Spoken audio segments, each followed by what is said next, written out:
ถึงแล้ว อันนี้เล่บอกเขาดิลุงทาสารานี่ห้ามเลย ป้าไหมเบิ่งปลาได้เบิ่งปลานะมึงหักโทรศัพท์กันได้โอ้ยมึงสิเผาหัวใช้บัดย่อออกมาทานน่ะ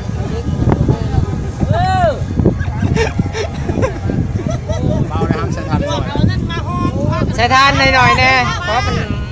คนเอาลงมา เอาทานเทียบทานเอาออกเด้เอาไข่กับพลอย เขาก็จะไปแววดินจีเท่านี้เลย เอาไปเอาดีๆก่อนเนาะ จีอยู่ไซเพิ่นสิมาให้เจ้าบ่แถวนี้หั่น เอาเปิดเบียร์ดิโอ้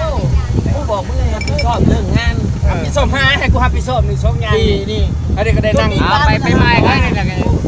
บอกว่านั่งงานโอ้ยมึงเนี่ยต้องไปกินปลาเจียวไข่จะคนมาประเทศ ขับเขาหลังไปนอนหน่อยนั่งที่อยู่นอน ทำให้ดูเขาจะยังไม่ได้มา ได้ไปชิม ไปเต้ได้มาเลย มันรับได้บักซีนรับได้เนี่ย ผู้เอาเช้าเนี่ย เที่ยวไปนี่ โอ้เจ้ามาแล้ว ไม่ทาน เด็ด นั่งกันได้ มาแล้วนะลุดมา